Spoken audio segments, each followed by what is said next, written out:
यहाँ पे बच्चों ये जो बॉडी है ये रोल करता हुआ जा रहा है। ये ऐसे अगर सिंबल बना दें तो ये रोलिंग मोशन हो गया, मतलब इसमें वी भी है और ओमेगा भी है। और ये जो इसका सेंटर है कुछ ऊंचाई तक गया है, मतलब ये यहाँ तक जा सकता है जिस साइड को दिखाया जा रहा है। इसका वेलोसिटी v नॉट है। तो h का मान मैंने बताया कि ये कहाँ तक जाएगा, 3v²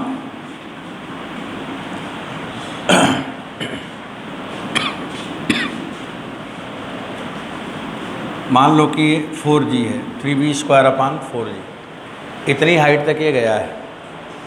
तो पूछा है कि ये बॉडी कौन सी बॉडी है।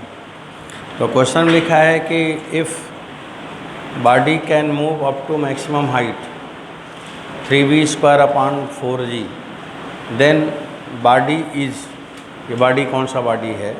तो लिखा है कि इफ़, सवाल एक लाइन लिख लेते हैं, if body can move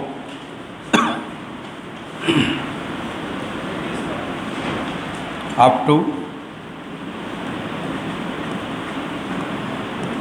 maximum height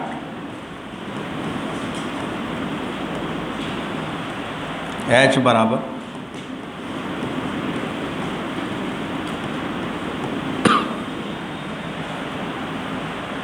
then body is. तो बॉडी कौन सा बॉडी है, बॉडी इज ऑप्शन में मैं लिखता हूँ रिंग है, ऑप्शन बी है डिस्क है, ऑप्शन बी स्फेयर है। स्फेयर में दो स्फेयर होता है ना, सॉलिड और हॉलो। तो अब यहाँ पे सॉलिड और हॉलो दोनों लिखा जाएगा। अब स्फेयर में सॉलिड या हॉलो कोई भी लिख सकते हैं।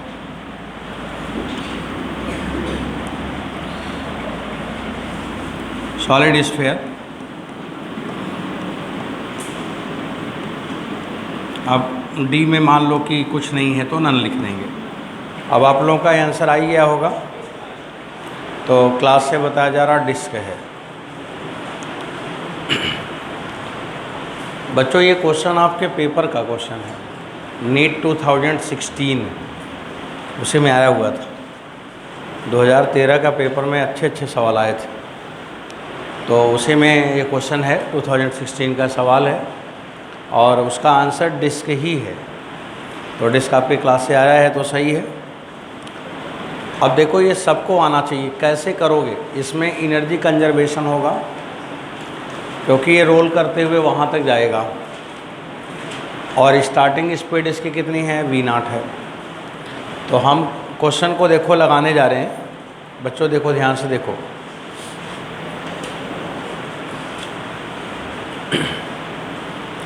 अब ये जो बॉडी है ये कितने हाइट तक जा रहा है, h बराबर 3v²/4g,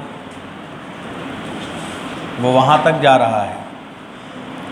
तो इसमें कंजर्वेशन ऑफ एनर्जी जब लगाओगे तो आप लिखोगे हाफ mv² बीटा। आप लोग तो यही पढ़ते हो कि जितनी उसकी काइनेटिक एनर्जी है वही काइनेटिक एनर्जी पोटेंशियल एनर्जी में बदलेगा। तो हम लिखेंगे हाफ mv² बीटा बराबर लिखा जाएगा mgh।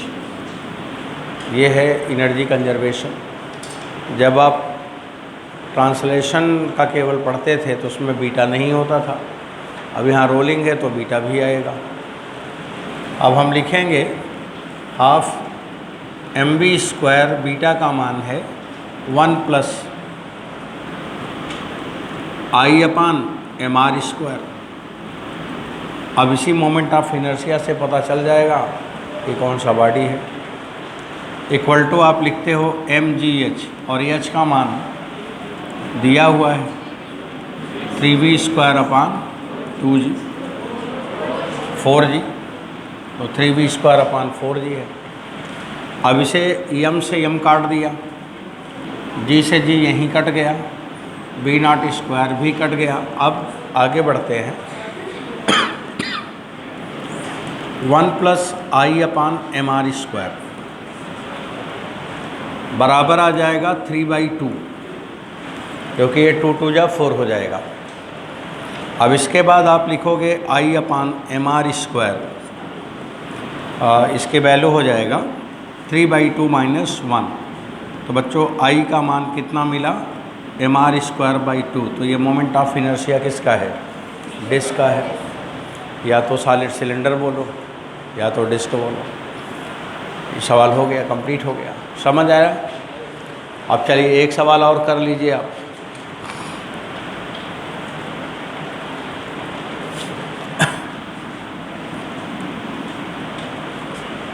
बच्चों इसको हटाते हैं।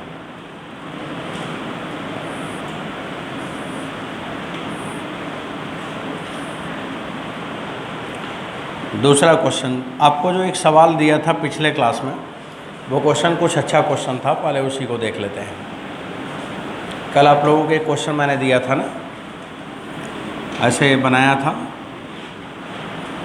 और यहाँ तक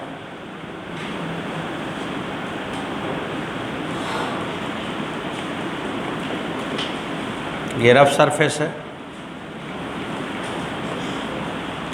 और इधर स्मूथ है, और किसी बॉडी को यहाँ पे मैंने छोड़ा है।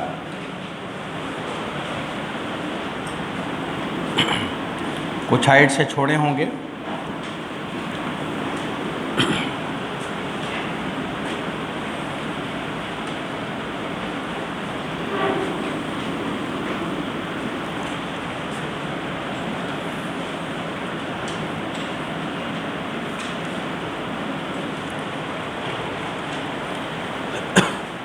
अब बच्चों इसको देखो। अब अगला सवाल देखो। देखो इधर रफ सरफेस है और इधर स्मूथ सरफेस है, और इस बॉडी को मैंने छोड़ा है, तो ये नीचे की तरफ जब आएगा तो रोल करता हुआ आएगा। इसमें हम बॉडी को यहाँ पे फिर दिखाते हैं। ये ऐसे इसमें सिंबल बना देते हैं तो ये पता चलता है ये रोल करते हुए चलेगा।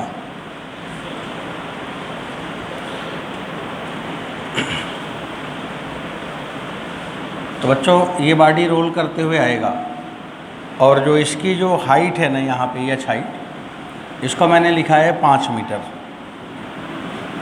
ये 5 मीटर है, और ये बॉडी का नाम कुछ भी दे दिया जाए। सॉलिड स्फीयर लिखा था, चलो सॉलिड स्फीयर है, और हाइट 5 मीटर दिया था, तो सॉलिड स्फीयर है। ओके। अब सवाल में ये पूछा गया कि ये उधर मैक्सिमम कितनी ऊंचाई तक जाएगा। तो स्मूथ सरफेस पे ये कितनी ऊंचाई तक जाएगा, h' का मान पूछा है। तो 5 मीटर से आया है तो कितनी ऊंचाई तक जाएगा, एक तो ये सवाल है। दूसरा ये पूछा है कि अगर इसकी स्पेसिफिक हीट कैपेसिटी हम वैल्यू दे दें कि कुछ दे देता हूँ, तो कितना टेम्परेचर इसका बढ़ेगा। तो क्वेश्चन ये है, 2 सवाल है। पहले तो आपको ये पता करना है कि h' क्या होगा, और दूसरा ये पूछा है कि if specific heat capacity is 0.3 calorie per gram degree centigrade, then find rise in temperature, then find increase in temperature of the body, then find increase in temperature of the body.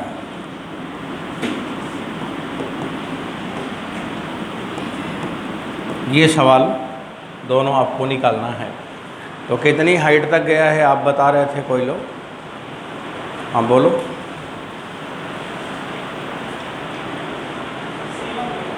Seven metre, ठीक है। Temperature कितना बढ़ा इसको भी निकालो।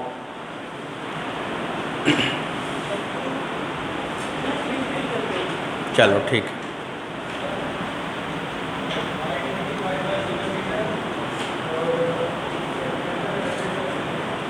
हाँ, आपका ठीक आंसर लग रहा है। हाइट कम आना चाहिए, मतलब 5 मीटर से कम आना चाहिए। हाँ, 5/7 आएगा, सही है। 5 मीटर से कम आना चाहिए।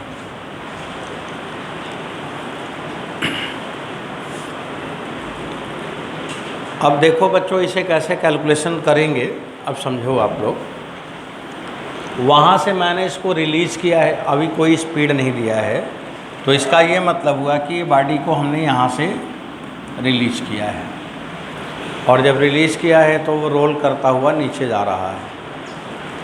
अब रोल करता हुआ नीचे आया और इस जगह जब पहुँचेगा तो यहाँ पे कुछ इसकी स्पीड होगा, यहाँ पे कुछ स्पीड होगा और ओमेगा भी होगा। मतलब यहाँ पे v भी होगा और ओमेगा भी होगा। ना तो ओमेगा 0 होगा और ना तो v 0 होगा। इस जगह दोनों होगा, ओमेगा भी होगा और v भी होगा। इधर ये दोनों है। अब सबसे पहले ये पता कर लेते हैं कि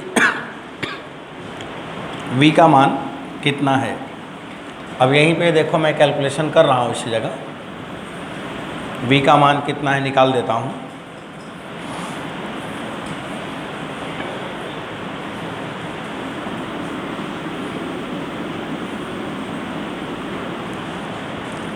अब बच्चों, आप लोगों ने यहाँ पे लिखा कि हाफ mv² बीटा बराबर mg h, ये h है।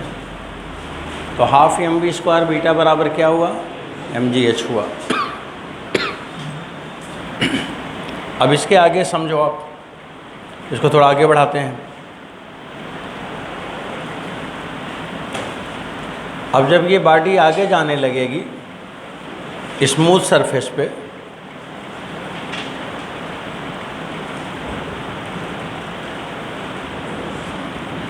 अब जब स्मूथ सरफेस पे जाने लगेगी तब क्या होगा। अब इधर वाला देखते हैं, इधर वाला,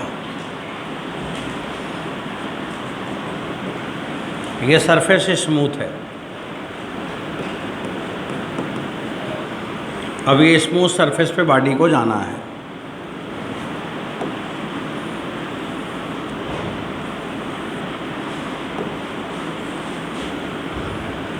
देखो, जब ये स्मूथ पे चलने लगेगा तो जैसे ही स्मूथ पे चलेगा ओमेगा 0 हो जाएगा, क्योंकि आपने कल पढ़ा था कि किसी भी बॉडी को रोल करने के लिए फ्रिक्शन होना ज़रूरी है। हॉरिजॉन्टल प्लेन पे तो फ्रिक्शन नहीं होगा तो भी चलेगा, लेकिन अगर कोई इंक्लाइंड प्लेन है तो बिना फ्रिक्शन के बॉडी रोल करेगी ही नहीं। और अगर यहाँ पे फ्रिक्शन नहीं है, म्यू का मान 0 है, तो ओमेगा 0 हो गया। लेकिन इसमें वो वेलोसिटी होगी जो वेलोसिटी वहाँ पे था, मतलब v रहेगा। अब इसमें केवल काइनेटिक एनर्जी है, इसमें रोलिंग एनर्जी नहीं है। और अब ये कितनी ऊंचाई तक जाएगा, मान लो कि इधर हाइट हमने h' ले ली, तो अब ये कितनी ऊंचाई तक जाएगा।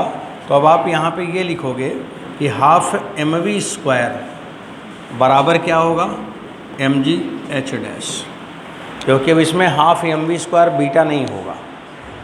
जो स्पीड आया वो स्पीड तो रहेगा, लेकिन एक स्पीड चली जाएगी, कौन, ओमेगा चली जाएगी। समझ आ रहा। तो अब यहाँ पे हाफ mv² बराबर mg h' हो गया। अब मेरे पास ये दूसरा इक्वेशन आ गया और ये पहला इक्वेशन यहाँ पे था। अब बच्चों, इन दोनों इक्वेशन को आप देखिए, फर्स्ट और सेकंड दोनों को देखिए आप। अब हम लोग फर्स्ट और सेकंड दोनों को देखेंगे।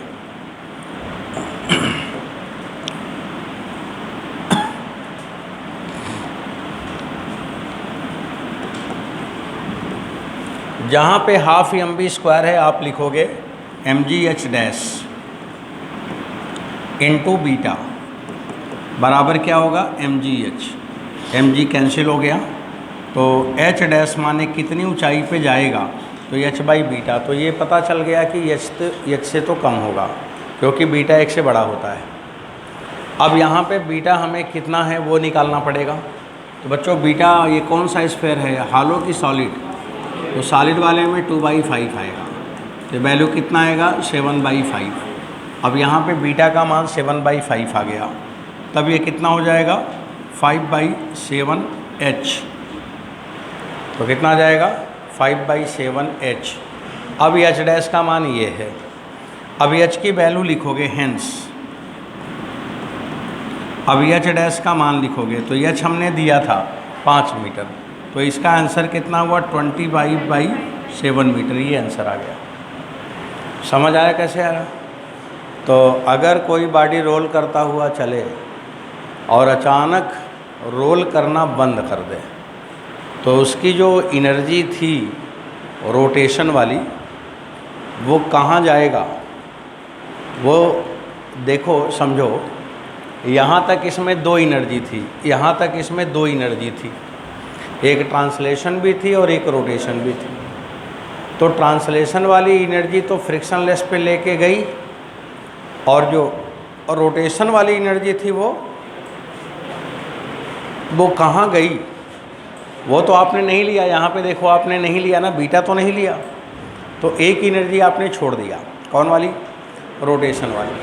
तो वो एनर्जी आखिर कहाँ गई? कहीं तो गई होगी। वो एनर्जी कहाँ चली गई? उसी बॉडी में स्टोर हो गई, और किस फॉर्म में? हीट के फॉर्म में। या ये कहिए कि वो एनर्जी उस बॉडी का टेम्परेचर बढ़ा दिया। इसलिए जब कार बहुत तेज़ी से चलती रहती है, गोला गोला पहिया घूमता रहता है, और ड्राइवर अचानक ब्रेक लगाता है, तो ब्रेक लगाता है तो उसका रोटेशन बंद हो गया, और जो रोटेशन वाली एनर्जी थी वो कहाँ गई?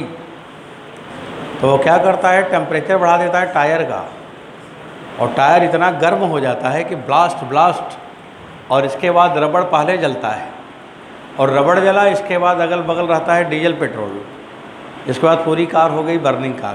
तो उसका कारण क्या था? वो ड्राइवर जो अचानक ब्रेक लगा दिया। इसलिए हाईवे वे बहुत तेज़ जब गाड़ी चलाते रहें तो संभल के चलाएं कि ब्रेक लगाना ना पड़े, और अगर अचानक ब्रेक लगाना पड़ेगा तो फिर ये भी समझ लें कि फिर जीवन रहेगा कि नहीं, वो भी मुश्किल है। तो इसीलिए इसको पढ़ाया जाता है कि अगर वो रोटेशन करना बंद कर दिया तो वो एनर्जी क्या करेगा? उसका टेम्परेचर बढ़ा देगा। समझ आ रहा? तो टेम्परेचर कैसे बढ़ेगा, ये क्लियर हुआ। अब मेरा ये क्वेश्चन है बच्चों कि टेम्परेचर कितना बढ़ गया। अब टेम्परेचर कितना बढ़ गया, अब वो कैसे निकालेंगे? कितना टेम्परेचर बढ़ा वो भी तो निकालना है। अब उसको बताते हैं।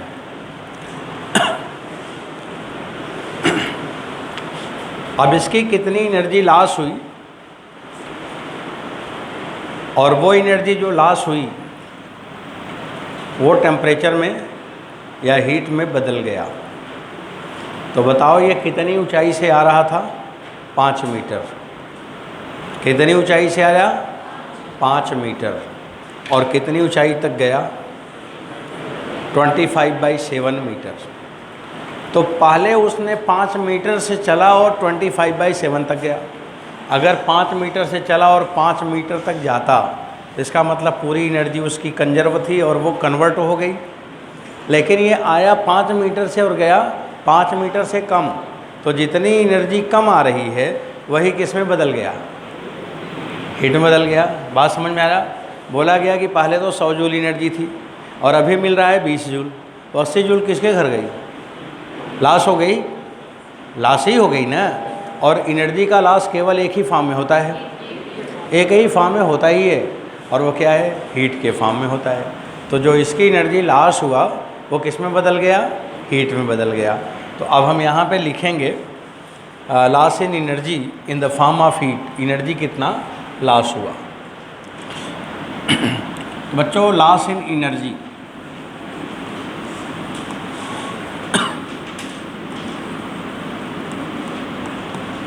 इसे आप लिखोगे mc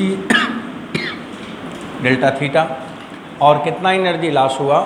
तो देखो mg पहले h था ना, और बाद में h डैश आया, जो बाद में h डैश आया उतना डिफरेंस हुआ। अगर ये दोनों बराबर होता तो एनर्जी लॉस 0 हो जाता, और जब एनर्जी लॉस 0 हो जाता तो टेम्परेचर ना बढ़ता, टेम्परेचर ना बढ़ता। अगर पहिया रोल करता हुआ ही जा रहा है तो टेम्परेचर क्यों बढ़ेगा? और जब रोलिंग में गड़बड़ी होती है तभी टेम्परेचर बढ़ता है, तभी समस्या आती है।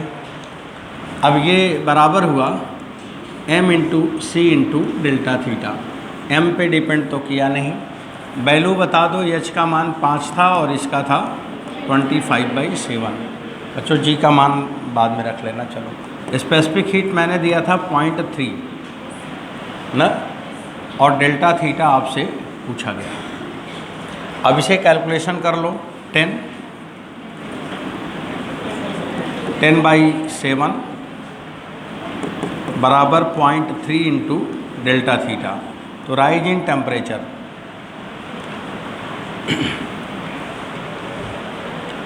अब देखो एक बात समझ लो आप, एक बात समझ लो आप, ये बहुत इम्पॉर्टेंट बात है जो भी बोल रहा हूँ। हम यहाँ पे C का मान रख दिया,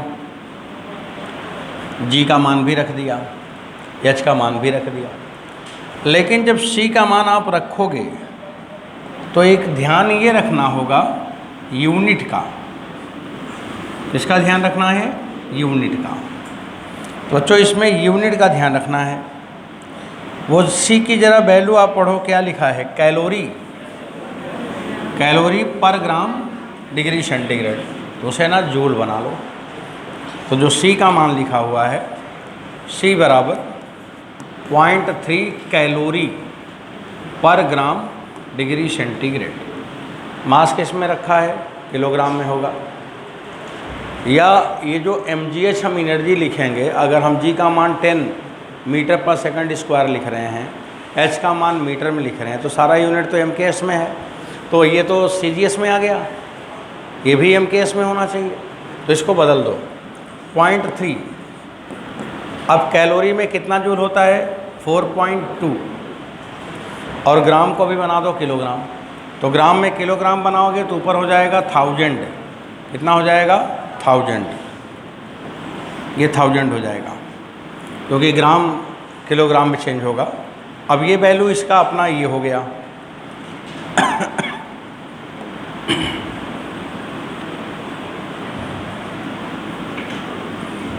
पुराने वाले से हटा दो। अब बच्चों फिर कितना आंसर आ जाएगा? तो 0.3 C का मान 0.3 इंटू 4200 ये आ गया। समझ आया? तो टेम्परेचर बढ़ेगा लेकिन बहुत ज़्यादा नहीं बढ़ रहा है यहाँ पे, इंटू आपने कर दिया 4200। ये ध्यान रखेंगे ना, नहीं तो गलत हो जाएगा सवाल। यूनिट बहुत इम्पॉर्टेंट होता है। अब उस कैलोरी पर ग्राम को आपने क्या कर दिया? जूल पर किलोग्राम में चेंज कर लिया। अब कोई दिक्कत नहीं है, अब सब यूनिट सही हो गया। अब आप जब डेल्टा थीटा का मान निकालोगे तो अपना आंसर वो आ जाएगा। लेकिन टेम्परेचर बढ़ा पर कुछ तो बढ़ा ही बढ़ा। अब जितना ज़्यादा एनर्जी होगा उसी हिसाब से टेम्परेचर भी उतना ज़्यादा बढ़ेगा। तो ये रिजल्ट आ गया। अब इसे लगा लेंगे, आंसर आ जाएगा। बच्चों अब एक और सवाल लेंगे हम हाफ mv² बीटा के ऊपर। अभी इस समय केवल एनर्जी के केस पर आप काम कर रहे हो। फटाफट क्वेश्चन को करते जाएं, बढ़ाएं, इसे आगे बढ़ा दें।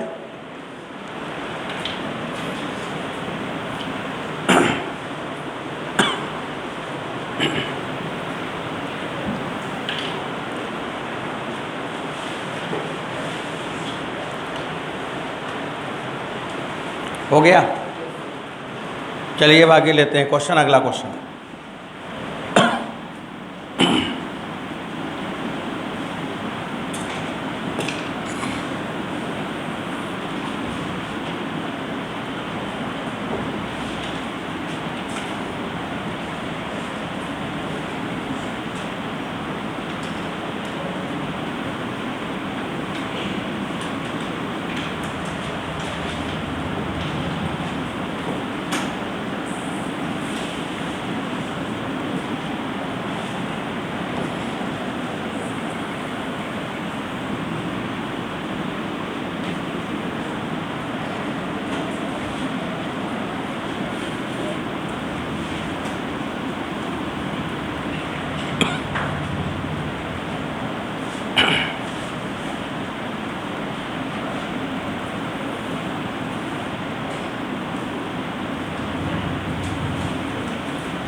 देखिए ये कोई कारपेट है।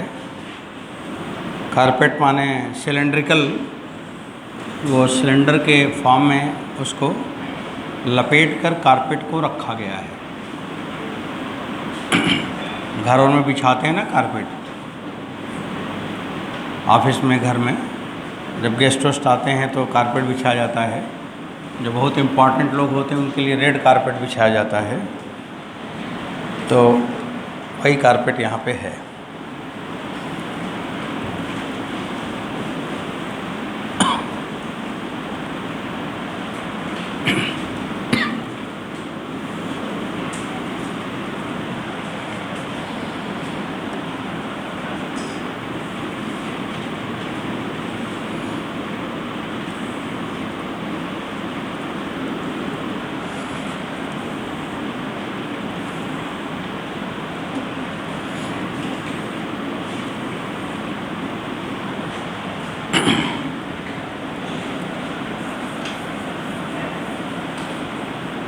ये लपेट के ऐसे रखा हुआ है और इसको बिछाना है। अब कारपेट को घर में मान लो बिछाना है तो उसके लिए बहुत सारा पब्लिक की थोड़ी ज़रूरत है। कारपेट ऐसे लपेट के रखा रहेगा और आपको बिछाना है तो क्या करोगे?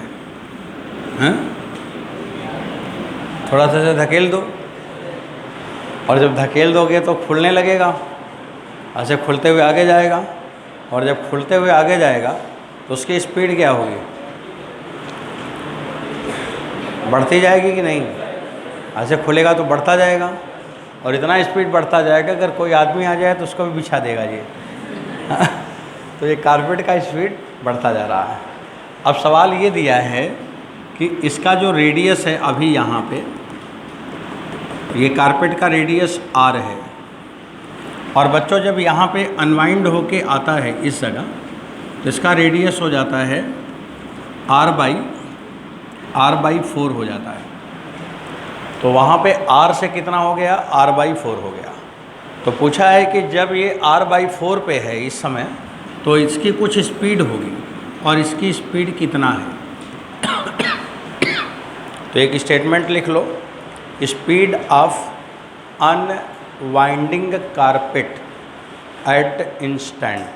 स्पीड ऑफ अनवाइंडिंग मतलब खुलता हुआ, तो speed of unwinding carpet at instant. तो unwinding carpet at instant, unwinding carpet at instant. तो इसी कारपेट का स्पीड पूछा है इस समय, speed of unwinding carpet at instant. इसी का आंसर आपको निकालना है।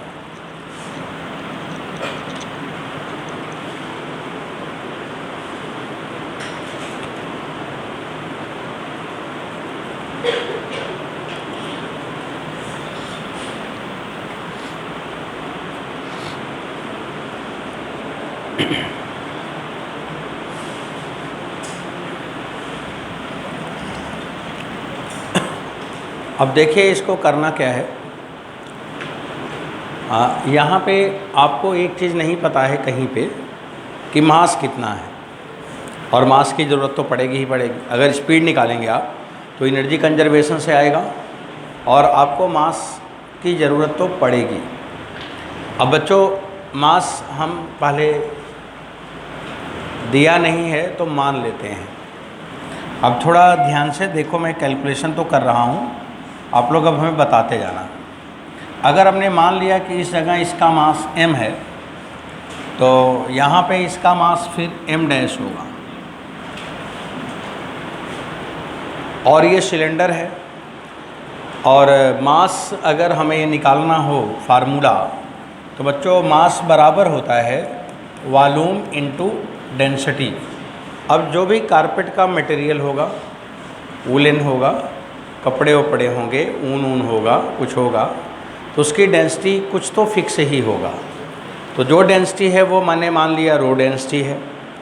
अब जैसे जैसे वॉल्यूम बदलेगा वैसे वैसे मास भी बदलेगा। तो मास बराबर हो गया वॉल्यूम इनटू डेंसिटी हो गया।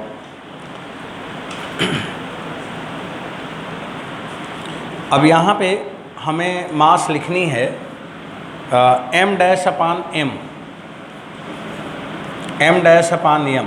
तो बच्चों क्या लिखोगे, v डैश अपान v, डेंसिटी तो कट जाएगा।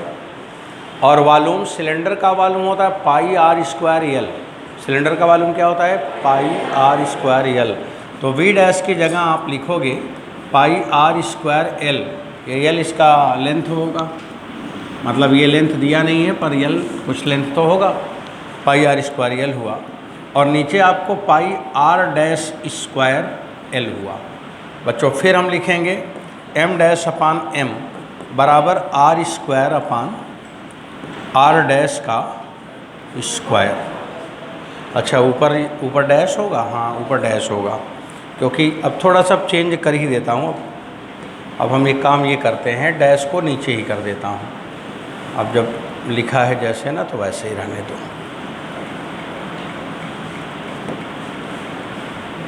अभी मैंने थोड़ा बदल दिया ना, वो पहले m डैश था तो रेडियस हमने r डैश नीचे लिख दिया, तो इसलिए ऐसे कर दिया। अब चलो बच्चों बताओ, r डैश का मान r/4 है, r डैश का मान r/4 है, तो r स्क्वायर बाई 4 करोगे तो 16 आ जाएगा। तो हम लोग जहाँ पे m है वहाँ पे लिख सकते हैं 16 m डैश। तो मास में रिलेशन तो आ गया। अब बड़ा आसान है, ध्यान से सुनो। कुल एनर्जी का कंजर्वेशन करनी है, यहाँ तो चल नहीं रहा है। अब इसके पास केवल एक एनर्जी है mgh। h माने मास कहाँ पे है, मास तो सेंटर पे ही है, तो mgh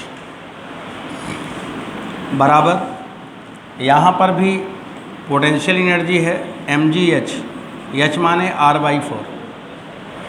लेकिन ये मोशन में भी है, अगर मोशन में भी है तो हाफ mv² और बीटा भी है, मतलब उसमें दो एनर्जी है। एक घूम रहा है तो काइनेटिक है, रोलिंग है तो बीटा लगेगा, और एक यहाँ पे कुछ हाइट पे मास है तो पोटेंशियल एनर्जी भी है।